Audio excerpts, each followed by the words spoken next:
umuhanga yaravuze ngo inda nini muyima amayira. Uriya muhanzi ni umuhanga pe, burya abanyarwanda ba kera bari bazi ibintu, bari abahanga. Yararimbye ngo inda nini muyima amayira, yari azi kwitegereza, yari azi kumara kurya ibintu by'umuntu nyuma ukazagaruka uvugishwa. Aha rero murabona umugabo Justin, hari abari kugira ngo ni umugore, ariko ku bantu musanzwe mumuzi ni umugabo, ngo buriya ubwanwa muri kubona ko n'uriya mutwe yatezemo, muri kubona ko atari ibintu bye, muri kubona ko nta mabere afite, ngo wenda ngo uriya ntuza yambaye, uriya mwenda wo hejuru ufite aho ufata. Ni umugabo pe, ni Pastor Justin. Ntangiye mbabwira ngo inda nini muyima amayira, wakwibaza ngo tugiye kuvuga iki Mana nyagasani? Hano ni kuri Nele ya TV nk'uko bisanzwe, ngwino tubane muri iki kiganiro cya none, aho tugiye kurebera hamwe impamvu Justin yagaragaye yambaye iribaya. Ese iri ribaya mwaba muzi ryari ryo? Muzi amagambo iribaya ryakoze iyi myenda yambaye? Mwaba muzi amagambo yavugishije?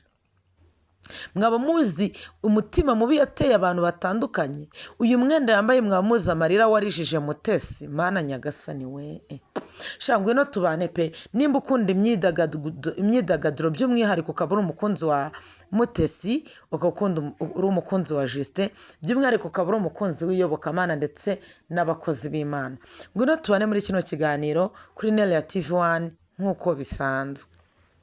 Hano murabona abantu babiri, Pastor Justin ndetse na Pastor Mutesi.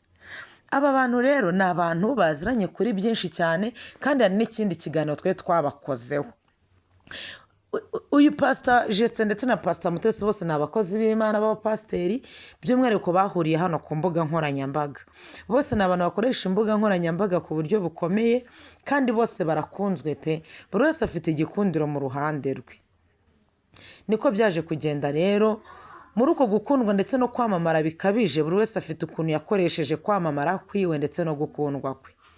Uyu Justin rero mu kwamamara kwe yagize gutya, yataka Mutesi biratinda, amuvugaho ibintu byinshi bibi bitari byiza, aramuharabika, aramwandagaza imuzi. Twabigarutseho, reka ngire bice mvugaho gato cyane ariko ntibigire uwo bibangamira. Yigeze avuga ko Mutesi ari umugore umwifuza ko yamubera umugabo. Icyo gihe Justin agaruka avuga ko mu nzozi za Mutesi agomba guhanagura ko Justin yamubera umugabo, igihe yamubwiraga yuko muri sayizi akunda, adakunda sayizi Mutesi afite, adakunda ngo taye nk'imwe ya Mutesi. Ariko ukavuga uti uyu mugabo rero nawe nubwo avuga ntiwamenya ikimuvugisha, kuko sayizi ya Mutesi ni nayo sayizi y'umugore we. Bose barareshya, bose bari muri sayizi zijya kuba zimwe, nta Mutesi nta mugore we ku kigendanye na sayizi. Aho ubwo nuko atamushakaga, no ku cya sayizi ho bose ni bamwe. Yavuze ku buryo bwinshi ko adakunda ngo abadamu bateye nk'uko Mutesi ateye. Ibyo simbigarukaho, ni igihe avuga ko Mutesi nyine yamwifuje, yamugiriye irari ry'uko yamubera umugabo. Ntabwo rero byarangiye aho, yamwandaritse mu buryo bwinshi avuga ko Mutesi atera umwaku. Icyo gihe yavuze ko umuntu wese ugiye kwa Mutesi avana y'inyatsi n'ubukene ndetse n'ubutindi bukabije. Atanga urugero kwa Pastor Gerard, avuga ko Gerard akivayo yahuye n'ubukene, abandi ngo bavayo bagasenya, ba kamarade ngo bavayo bagahura n'ubukene bukabije, ndetse ngo nawe niko byamugendekeye. Gakiva kwa Mutesi yaje guhura n'ubukene bukabije, kandi nyamara uyu Pastor Mutesi ni umuntu bajyaho bose bafite inzara. Ufite inzara musaba imbabazi, ufite inzara wese yegera Mutesi washonje, kuko Mutesi ni hantu ugera akakwitaho, akaguha keya, akakugaburira ibyo udaheruka, akaguhesha icyo utakwihesha. Nk'uyu Justin igihe ariyo yamuhaye cocktail, ibintu nk'ibyo ni ibintu byinshi yagiye agarukaho bitandukanye. Uyu Justin yagiye avuga ibintu byinshi bitandukanye, abivuga kuri Mutesi kandi avuga ibintu bibi. Usibye n'ibyo, na nyuma y'uko amusuye iwe ngo agiye kumusaba imbabazi, yavanyeho amagambo menshi amuvuga ibintu bibi. Igihe yamusuraga ari kumwe n'umudamu we, Mutesi yabakiriye na yombi, amwakira neza pe, twarabibonye twese, n'utarabibonye yasubira kuri gira neza akabireba. Ariko uyu mutesi yamwakiriye neza cyane, amwakirana n'umudamu we, ariko uyu Justin ntiyanyurwa pe. Icyo gihe basura rero mutesi nibwo yabahaga iki gitenge. Iki gitenge mubona Pastor Justin yambara, ariko mana ntabwo byoroshye kabisa. Bura nimubona aho umugabo yageze ubwo yambara akenyera igitenge akambara iriba yakitega ikindi, biba ari hatari, ntaho aba gukinze. Nibwo yabahaga iki gitenge. Mu bintu yabahaye rero, iki gitenge bavuze ko kiri hejuru y'ibihumbi 100. Mutesi abivuga kibaha yabwiye ko gifite agaciro ko hejuru y'ibihumbi 100. Arangije akibahana na envelope yari irimo amafaranga ibihumbi 100. Twe ntitwari tubizi, uyu Justin niwe wabivuze. Mutesi bati akira uyu mwambaro awihereza umugore, anahereza uyu mugabo envelope ati nimwakiriye inkoko, nimugera mu rugo mubikurikirane. Mu by'ukuri na envelope yari irimo amafaranga, twe ntitwari tuzi umubare, ariko uyu Justin mu kumusenya, mu kumusebya, niwe wagarutse ayavuga. Nawe wagarutse atubwira umubare w'amafaranga Mutesi yamuhaye yanayagaye, ngo si buriya bufaranga bwawe wampaye. Ubufaranga buhe ibihumbi 100 nibwo ari kwita ubufaranga.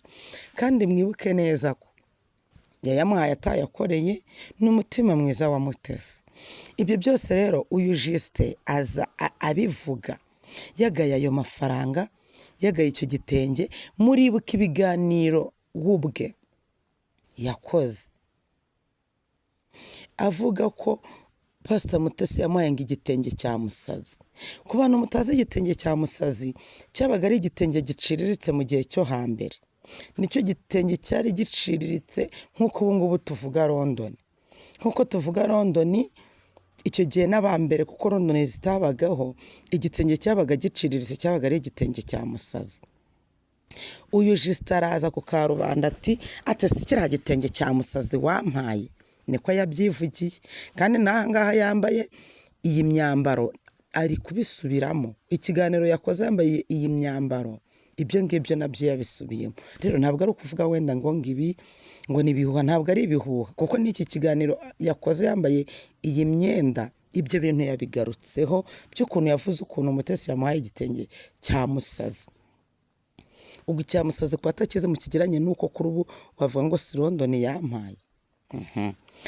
Hanyuma nkaba nifuza kubabaza iki. Natangiye mbabwira ngo inda nini muyimamayira. Uriya muhanzi uririmye ngo inda nini muyimamayira yarahaze ubwenge. Uyu Justin iki kiganiro ari kugikora ameze nk'uri gusaba Mutesi imbabazi. Nibyo Justin wateye intambwe nziza, usabye imbabazi arazihabwa. Kandi umuhanga numenya guca bugufi, numenya gusaba imbabazi, kandi numenya amakosa ye. Umuhanga numenya aho yakosheje, akamenya ikosa yakoze akarisabira imbabazi. Ariko ikibabaje ni iki, Justin aza gusaba imbabazi Mutesi inzara yamwishe. Iyo yashonje nibwo aza kwiyunga kuri Mutesi, kuko bazi ko Mutesi, iyo bano bantu baba muri social media by'umweka, aba bantu bavuga Imana, ubwo ndavuga Justin, nkavuga Kamarade, nkavuga uriya bafunze, abantu bano bantu kenshi na kenshi inzara ibishe, cyane cyane uyu Justin ndetse na Kamarade. Iyi nzara ibishe bagaruka baje kwiyunga kuri Mutesi, kuko bazi ko Mutesi buri kimwe cyose arabaha. Mutesi buri kimwe cyose arabaha. None Justin hejuru y'amagambo mabi wamuvuze, ejo bundi waritonze ute Mutesi mpakazi. Nibyo koko twarabimubwiye, twaramukubwiriye ute Mutesi mbabare unshyire kuri kamera yawe mpakazi. Sava aho ngaho uzi ubwenge. Ariko se Justin uzageza ryari kuza gusaba Mutesi imbabazi ari uko ufite inzara, ari uko ufite ibibazo? Ariko Imana ishimwe ibintu byose barabivuze ngo bitega igihe, kandi Imana izi guhorera abacecetse. No kubujura umuntu w'umugabo wambaye iribaya wigize umugore, nacyo ni igihano. Abagore twambara amapantaro, ariko nta hantu umugabo arambara ibitenge ngo akenyere yitega ibindi. Icyo nacyo ni igihano. njye nava ngo Mutesi Imana iramuburaniye. Arongeye ati ngo yampaye ngo amvirope y'ibihumbi 100 ngo nyuma nyoherereza n'ibindi 50. Imana ishimwe. Noneho byo ntabwo wabigaye, byo ntabwo urimo kubigaye, ariko urabyibuka mu biganiro byashize uvuga ngo se turiya 100 se yampaye. Mujye ku kiganiro nakozeho bwa mbere mvuga kuri ibi bintu, naravuze ngo uratwite 100 ko utari wadukoreye, kutagenda mu muhanda ngo udutoragure. 100 ko atari amafaranga make uri gufata ugapfobya. We wayaguhaye utekereza ko atari yakoze mu mutungo wiwe, aho yayakuye ugira ngo ntihagabanyutse, urifatura yagaye. Ariko Imana ishimwe, ugarutse ubona ko ya mafaranga yari afite agaciro, unagarutse ubona ko cya gitenge koko kitari musazi nk'uko wabivuze. Urabona neza ko ari igitenge cy'agaciro gihenze. Rega tuzi ibitenge Juste, nubwo avugaga ko ari musazi, twe tubizi neza ko uri kumuharabika. None finally umutima Satani yaguteye irongeye gukoreyemo, ugaruka werekana icyo gitenge witaga musazi. Mwebwe muri kureba ibitenge, iki gitenge murabona ari musazi. Uyu niwe Juste rero, niwe Juste wifasha asebya Mutesi, umuntu byeyi muzima amuhaye ibyo afite. Ese yaba iyo musaziho, nimba ari iyo umusanganye, ko bitari n'itegeko ko aguha, nimba ari iyo umusanganye, kubera iki wakumva ko, kubera iki wagaya ibyo wamuhaye? Ariko Imana izi guca izakibera. Yaritonze iti humura ndakurindiriye Juste, iyo musazi isi yose izayibona. Bakunzi ba Juste pe, nubwo tumuvugaho mukababara, ariko ni ngiki gitenge yitaga musazi ngiki. Ntekereza ko makunzi ba Juste harimo abadamu, harimo abagore, harimo ababyeyi. Iki gitenge ni musazi. Oya nimurebe, musazi igira amadenta, musazi igira amadenti. Ibyo bintu birashoboka. Ngibi rero ngiki gitenge nawe yabyivugira ati rwose Mutesi umbabarire, ntabwo cyari musazi, nari ngamije kuguharabika no kugusebya, ningamije kugusenya. Ariko uyu Juste nge niyo mpamvu nabwo nginda nini muyimamayira. Ubu ngubu aje kumusaba imbabazi ashonje. Ubu Mutesi nawe ndamuzi, simbizi nimba yaragarutse mu Rwanda, ariko uyu Mutesi aramuha, kuko ndabizi neza ko amaze kubamenyera. Ufite icyo ashaka azamuvuga neza, nta yindi sinyare. Iyo aje amuvuga ibi neza, ngo arimo arasaba imbabazi, ngo arimo ngo rwose ngo ibyo yakoraga, ngo kwitereka kamera, ngo akavuga, nta kindi ni imbabazi, ni ukumusaba. Izo mbabazi ni ukumusaba. Ariko ubu Juste aramutse abonye agasoko gatoya, abonye akayira kamuherezamo amafaranga, cyangwa kamuhindurira imibereho niyo yaba iy'amezi 2, yagaruka asebya Mutesi. Niko bamera bo, baracunga. Iyo bari mu bihe byabo banezerewe, bafite kudufaranga, bafite ukuntu babayeho, nibwo baza bamusebya ngo Mutesi ngo yaranyifuje, ngo yangiriye irari, ngo Mutesi ngo nge sinamukunda. Ngo ntiwamukunda. Juste nuko ntazi kugereranya Juste na Freddy, na wenda ngo ngereranye, ariko nyine ntawamenya. Ubwo rero nibyo nababwiraga, barifata bakaza bamusebya, bamuvuga uko babyumva, bamuvuga uko babishaka, ariko Imana itareba nk'abana ikagira aho ibategera. None iyi nzara yamukozemo, niyo mpamvu agarutse amusaba imbabazi. Aremeye agaragara nk'umusazi. N'iki ni igihano Juste, n'iki ni igihano. Aho umugabo ahubwo uzisige no ku minwa n'amatiro, uzisiga, ariko buriya n'umunwa ugira umutuku, aho ntabwo bihagije. N'iki ni igihano kuri umuntu w'umugabo, ukaza icyo gitenge warebye ubona kukirambura. Ntabwo abantu twese turakibona. Ubona icyo gitenge nuzi ugifashe mu ntoki, ntabwo twabibona. Waje ucyambaye, urumva Imana iburana? Urumva Imana iburanira abatazi kuburana? Urabona Imana ivugira abatazi kuvuga? Mute aha hantu Imana irakuburaniye pe. Mutesi hano Imana iramuburaniye. Ngiki cya gitenge uyu mugabo yitaga musazi, ngiki niwe ukizaniye. Mana koko we, uzi ko abajyaga baririmba ngo ngiki geragezo ngo kigiye, ngo abagifumbiraga nibo bagufasha gushima. Juste ne waje araririmba, none ni nawe ugarukanye cya gitenge. Nkivuze ko kukura cyambaye. Ese undi iyo ugihereza umugore wawe akacyambara ntitwari kubibona, cyane kare nawe wagihawe. Ariko umugore wawe ararengana, niweho waje uvuga ukuntu ari musazi, ngo n'ubuhombe 100, ariko iyo mukize muri iryo, ngo ubuhumbi ijana. Ego buhumbi ijana we. Ariko ubuho Imana ishimwe agarutse ubona neza ko byari ibihumbi ijana, cyari igitenge cy'agaciro. Uyu Mutesi yarabivuze ati ni umwenda w'agaciro nguhaye. Mana, bakunzi ba Mutesi ni mwihangane. Ntekereza ko uyu Mutesi afite abakunzi akagira n'abafana. Bantu mumukunda ni mwebwe mbwira. Nawe akunze kubivuga ati ibi ngibi ndabibwira abakunzi banjye. Akunze kuvuga ati ibi ngibi ndabibwira abankunda. Akavuga ati mwirengagije kubimvugwaho, we agaciro ku nkunda wumva ukuri nkubwira. Mote ndabwira abakunzi bawe, bakunzi ba Mutesi, nababwira ngo Mutesi ni umuntu wagiye uterwa amabuye, ukomeretswa n'amagambo, avugwaho ibyiza n'ibibi, avugwaho ibihimbano n'amafuti. Uyu Justin we Mana nyagasani, Justin kamarade we, cyamwe na nibishaka Theogene ariko batereka tumwihorere bitewe n'ahantu yibereye naho ntihamworoheye. Ariko uyu Justin n'uyu kamarade mwaramuvuze murakabya, mwararengereye mukabya. Mutesi mwamuteye igikomere cy'amagambo, mumutera iki? Yiboneye umugabo mumuvugaho muti ngo Mutesi atera umwaku. Bakunzi ba Mutesi ni mukomere, Imana izagenda imuburanira. n'aha ngaha iramuburaniye, n'ahandi iramuburaniye kubona umuntu w'umugabo nka Justin mu makote, mu mwibuke yambara udukoti duteye ipasi, ariko agarutse yambaye igitenge n'iribaya, yiteze ikindi mu mutwe. Mwabibonye? Aha ni Imana ihera yitwa Imana. Ikavuga ati nzakuvugira, nzavugira abatavugira kivugira, nzarenganura abarengana. Justin icara wige, n'undi munsi ntukazongere kuyoborwa n'umunwa, kandi uri umuntu w'umugabo. Umunwa niwe ugarutse kukwicaza aho ngaho witwaye ikigore. Yewe Imana igira ibyayo. N'ikindi gihe kandi dore mwese muri abakozi b'Imana, sinibaza ukuntu ubundi kuki mwajyaga mutwigisha ngo kuvuga ngo abantu basizwe amavuta, ngo kubavuga ibibi ngo Imana irabahorera. Kuki mwebwe ibyo bintu mubirengaho mukavuga? Kuki mubirengaho?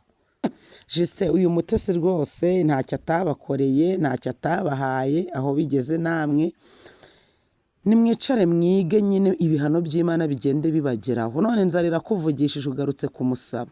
Mutesi araguha ndamuzi, Mutesi araguha ndamuzi, ariko n'ikindi gihe ntuzongere gushukwa n'umunwa ngo nubona uhaze uze usenya abandi, ngo nubona uhaze uze ugira busebya, ngo nubona uhaze uze wuririre ku byaguhagije, ku byaguteye guhaga. Oya, wapi. Nimba umuntu aguhaye bimwubahire wari ubikeneye. Nimba uzi ko utazamwubaha byihorere. Niyo mpamvu bavuze ngo inda nini muyimamayira. Ntiwagombaga gufata icyo gitenge, ntiwagombaga gufata ibyo bihumbi ijana witwataga ubuhumbi ijana. Mwakoze rero bantu banjye, bano kuri Nelia TV1. Ayo niyo makuru wenda nabahaga mvugira Mutesi. Ni ukuri umubyeyi yagiye yatakwa pe, kandi akatakwa mu buryo butari bwo, akatakwa n'ahatakabaye yatakwa. Ibaza umuntu uramusuye, aragusuye utamuhamagaye, uramwakiriye, nyuma yo kumwakira ukoze mu by'Imana yaguhaye, uramuhaye, urububwo utigerayo amahoro, iyi envelope kumperekereze kugezeyo, ukoze mu myambaro uti mudamu mubyeyi ndakwambitse, umwambaro uri hejuru y'ibihumbi ijana urahenze, ni umwambaro wa kigore n'umwambaro wa kibyeyi ndawukwambitse, ariko umuntu akaza akawuririraho agusenya. Nimwibaze ibyo bikomere bya Mutesi, nimwibaze ngo yiyumva ate iyo ibintu wakoze mutanga ntawe uguhase, ari byo abantu buririraho bavuga cyangwa se bagusenya. Ikintu wakoze umutima wawe ukikwemeza, nawe byibaze kugira ngo ibintu watanze umutima nama wawe biguhatirije, umutima ari ukubwita nyabo nakora iki, umuntu akaba ari cyo yuririraho agusenya. Mu by'ukuri watanze ku mutima nama wawe ntawe uguhatirije gutanga, wigomwe nawe ibyo watanze wari ubikeneye, nawe wari ubikeneye. Buri ibihumbi ijana ku wari we wese, yaba n'umukire ungana iki, ibihumbi ijana ntabwo ari amafaranga makeya ushobora gutanga ukumva umuntu aravuze ngo se buriya buhumbi ijana se yampaye. Mwibaze namwe ibihumbi ijana uwo bikorera mu gihe kingana iki? Niyo waba ubikorera mu isaha imwe ariko iyo saha ibikuvunnye, iyo saha usiga ubizi icyuya, muri kubyumva? Ariko umuntu akaza agapfobya ngo si buriya buhumbi ijana yampaye. Mwibaze namwe, kubw'igitenge cyo Imana yakuburaniye Mutesi. Ikibaje ni ukuntu bavuga ngo musazi bakarenga bakanayambara, umugore akarenga akanayidodesha, muna n'umugabo kwihangana biramunaniye araje arayambara. Mbega Justin we uragaragaye. Mutesi komera, abakunzi bawe bakomere, abagukunda bakomere, twakubwira ngo komera pe. Imana irahari, Imana irahari, igenda ikuburanira kandi nawe ugenda ubibona umunsi ku munsi, ugenda ubibona uko bukeye n'uko bwije. N'aha ngaha irakuburaniye. Kwifata ngo Mutesi ngo atera umwaka, ngo ugiyeyo wese ahura n'inyatsi n'ubukene, nyatsi n'ubukene. Umuntu agukubise inote y'ibihumbi ijana, ahubwo mwebwe abahereza ariya mafaranga gukora mukabyibagirwa. Buriya iby'ubusa, buriya ibintu by'ubusa burya barabivuze nyine ni iby'ubusa. Umuntu agukubise ibihumbi ijana kuko ari amafaranga utavunikiye, ni amafaranga y'ubuntu, ni amafaranga y'ubusa. Uragiye uricaye nyine urayariye, aho kugira ngo wenda uvuge uterekanya byaza umusaruro mu buryo bumwe cyangwa ubundi, uricaye urayariye kuko nyine ni ay'ubusa. Yamara gushira rero inzara ikabira kwatatse. Neza uri kurya amafaranga utavunikiye, kandi noneho burya amafaranga utavunikiye uyarya nk'uri kurya ibishyimbo yejeje. Wamara kuyamara ukasanga usubiye muri bwa buzima wabagamo. Wamara kubusubiramo ngo uti mfite crise, kandi nta crise ufite, ahubwo usubiye mu buzima wari usanzwemo. Nuko yayandi yakotsaga agushizeho usubiye mu buzima wari urimo. Si uko uba uhuye na crise idasanzwe, bwa buzima wari urimo nibwo uba usubiyemo, nibwo uba wongeye kubamo. Sibyo ra ngo umuntu ngo uvuye kwa Mutesi ngahora n'ibibazo, ngahora n'ibyago. Ibyago ko ari mwe mu byitera sera. Ugarutse wambaye iribaya, wambaye igitenge. Ni Mutesi wabivuze nabwo uvuye iwe. Oya Imana irakuburaniye. Abakunzi ba Mutesi rwose mushyire muri komenti, namwe abakunzi ba Justin mushyire muri komenti. Ibi si ukwibasira wapi, cyane ko ibyo mvuze niko kuri, na nyiri bwite niko yabivuga. Cyakoze Mutesi sinasoza ntakubwiye ngo Justin makaza ari kugusaba, buri kimwe cyose ari kugusaba, ariko kugira ngo muhe ibiryo, umuhe amafaranga, umuhe imyambaro, wamuhakaze nk'uko akagusabye igihe kinini, wakamuha gusa ukamenya neza ko ari wa Justin nyine. Namara kurengwa azaba wa muntu wahaza akamena isafuriya. Umuntu umwe ngo yarariye amaze guhaga ajya gutobora isafuriya. Muhakazi rero nk'uko yakagusabye, mufashe nk'uko yabigusabye, kandi usanzwe ufasha kumuha imbabazi ibyo warabidutoje. Abakunzi bawe baratubwiye ngo twige kubabarira tukibabaye. Waratubwiye ngo twige kubabarira tukibabaye. Ntekereza ko Justin wamaze kumubabarira, ariko arabonye. Mubabarire, igihano Imana yakimuhaye. Umuntu w'umugabo ugera ubwo yitereka imbere ya kamera yambaye iribaya, mwabantu mwe, ahubwo iyo umuha n'agasakoshi nakwerekuza gafite n'ibishanete byose, nuko mbona mutabyambara. Ariko ntacyo, muha imbabazi, wumve kwifuza kwiwe, nakaza gushakaho. Kandi niyo utanamuha akazi usanzwe ubaha nyine n'ubundi ubahe, ariko nyuma yo kubaha nawe urabyumva iyo barenzwe baba babandi. Ariko reka twizere ko uyu Justin yamaze kuribwa n'icyaha cye, cyangwa se yamaze guterwa isoni n'ibikorwa bye bitari byiza, kandi reka tugire icyizere ko bitazasubira. Niyibuka ko yajyaga yambara iribaya ari kubw'ingaruka z'ibyaha yakoze. Ntekereza ko atazongera, cyangwa se atazongera kuyoborwa n'ibintu bibiri, inda ndetse n'umunwa. Kuba uri umuntu w'umugabo, umunwa ukagukoresha kugeza ubwo ugukoresheje n'iby'isoni, buryo uba wakwemeje.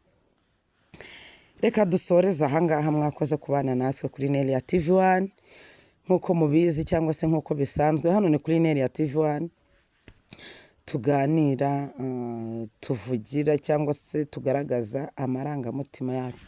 Mumbabare rero ntabwo natangiye nsuhuza abantu, ariko reka mbasuhuze, nari mbakumbuye. Bano kuri Nelia TV1 ntabwo twe duherukanye. Barundi, abantu muri Amerika ndetse no mu Bufaransa, ndabasuhuje aho muherereye hose. Munyereka ko tubana umunsi ku munsi. aha murankurikira ndabibona kandi ntekereza yuko iyo ibikorwa byanjye mubikunda kuko niyo mpamvu mubireba. Ngaho sharinga ku bandi bantu, nimba wabikunze kora share ku bantu bawe, kandi nimba wabikunze ukande like, usige comment yo kubyumva. Ese mugabo, nimba ureba iki kiganiro, haba habaye iki kugira ngo wambare iribaya uzuvuge ibyabaye cyangwa se byinshi byihishe inyuma y'iryo ribaya? Haba habaye iki byakugendekeye bite kugira ngo wambare igitenge cy'umugore wawe, wambaye iribaya ryiwe, ubwo ndavuga ishati yacyo, ku batazi iribaya ni ishati ya kiriya gitenge, unitege. Byaba byagenze bite? Niki cyaba cyakubayeho? Siga muri comment. Ese mugore, wakwemera ko umugabo wawe aza yambaye amaribaya, yikenyeye ibitenge, akitega, akajya imbere ya kamera agakora ikiganiro kigera mu isaha? Bisige muri comment. Nimba ukunda Mutesi rero, shyiramo imitima myinshi. Ndabizi neza iki kiganiro azakireba. Nimba ukunda Mutesi, shyiramo imitima muri comment kugira ngo abone neza ko afite abakunzi pe. Nubwo ahura n'ibibazo ndetse n'ibigeragezo byo kumwataka, ariko kandi amenye neza ko afite abamukunda. Siga muri comment. Ikindi kandi, nimba uvuga uti Juste ntuzongere, nabyo bisige muri comment. Nakubwira ngo naho butaha. Imana